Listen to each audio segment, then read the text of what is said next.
Good morning student. अभी हम लोग ने पिछले वीडियो में द्वितीय खंड का चैप्टर 8 पर्यावरण प्रदूषण और का जनजीवन पे प्रभाव पढ़ा था। इसमें हम लोग ने पढ़ा था कि पर्यावरण का अर्थ, पर्यावरण क्या है, पर्यावरण प्रदूषण कैसे होता है, पर्यावरण प्रदूषण के प्रकार, प्रदूषण का अर्थ। तो पर्यावरण प्रदूषण के प्रकार में हम लोग ने कौन कौन से प्रदूषण पढ़े थे? वायु प्रदूषण, जल प्रदूषण, ध्वनि प्रदूषण।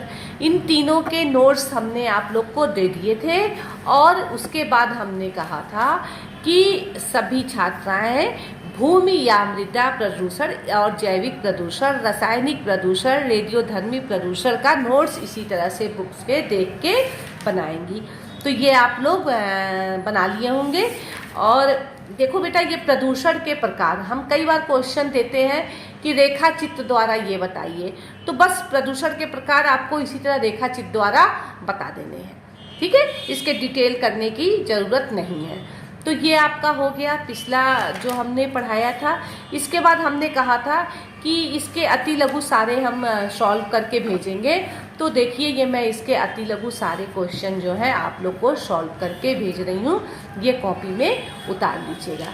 इसके बाद से विस्तृत क्वेश्चन में देखिए कि विस्तृत क्वेश्चन में इसमें दीर्घ उत्तरीय प्रश्न में पर्यावरण प्रदूषण किसे कहते हैं, नोट्स में बताया है हमने। ये नोट्स जो लिखाया है हम लोग, पर्यावरण प्रदूषण किसे कहते हैं, ये देखिए इसमें है, ये पर्यावरण प्रदूषण का अर्थ। तो वही चीज़ है, पर्यावरण प्रदूषण किसे कहते हैं, ये इसका जनजीवन को कैसे ये प्रभावित करता है।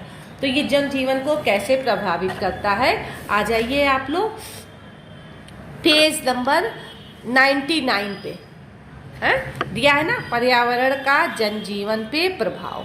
तो ये सारे पॉइंट्स दिया है, घातक प्रभाव, समस्याओं का जन्म, प्राकृतिक आपदाओं का जन्म। इसमें पॉइंट्स जो आपके ये 4 पॉइंट्स दिए हैं, चारों पॉइंट्स लिख लीजिएगा और इसका डिटेल कर लीजिएगा, ठीक है। उसके बाद से है पर्यावरण प्रदूषण के प्रकार और उसके बचाव के उपाय। तो हमने यहाँ पढ़ाया है पर्यावरण प्रदूषण के प्रकार क्या क्या है। तो ये सारे पहले ये लिख दीजिएगा, ये प्रदूषण के प्रकार, पर्यावरण प्रदूषण क्या है, इसके प्रकार, और एक एक जो है वायु प्रदूषण, जल प्रदूषण, ध्वनि प्रदूषण, भूमि प्रदूषण, ये सारा आपको इसमें डिटेल्स आप लिखे हैं, अलग से लिखने की इसकी आवश्यकता नहीं है। ये आप इसी से देख करके पढ़ लीजिएगा, दोबारा इसको करने की ज़रूरत क्वेश्चन में नहीं करनी है। बता दिए क्वेश्चन ऐसे आता है, ये सारे नोट्स में है, तो इसको अलग से लिखने की कोई ज़रूरत नहीं है। अब ये चैप्टर आप लोग का 2-3 दिन आप लोग ने ये चैप्टर पढ़ा, ये चैप्टर आप लोग का समाप्त हो गया। अब आप लोग का सेकंड यूनिट टेस्ट 29 सितंबर को है। तो इसमें जो हमने फर्स्ट यूनिट टेस्ट में चैप्टर दिया है, वह चैप्टर मैं नहीं दी हूँ। उसके बाद हमने जितना पढ़ाया है वो आप लोग को टेस्ट में दिया है। तो आप लोग को एक बार देखना हो तो देख लीजिए कौन कौन से चैप्टर आएंगे आपके। देखिए, फर्स्ट खंड से आप लोग का इसमें एक मिनट, फर्स्ट चैप्टर में से ये दोनों आप लोग का आ चुका था, इसलिए ये नहीं आएगा। सेकंड में से आएगा पर्यावरण प्रदूषण और तथा जनजीवन पे प्रभाव, और इसमें चतुर्थ खंड से आएगा भोजन परोसने की विधियाँ हैं, और पंचम खंड से आएगा ये हड्डियों की टूट और मोच और श्वसन तंत्र, 17वां और 18वां लेसन। ये नेक्स्ट क्लास हम लोग का पढ़ जाएगा, यूनिट टेस्ट के पहले एक क्लास हम और लेंगे, उसमें हम नहीं होगा तो आप लोग को चैप्टर जो है लिख करके बता देंगे, जिससे आप लोग को पढ़ने में आसानी रहेगी।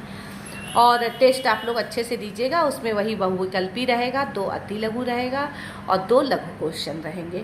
सारे अगर आप मेरे नोट्स लिखते हैं तो सारा क्वेश्चन नोट्स में है, अति लघु आपके उसमें है, क्या कहलाता है, क्वेश्चन आंसर जो लिखवाए हैं वो है। तो अच्छे से पढ़ करके आप लोग टेस्ट दीजिएगा। Okay, thank you.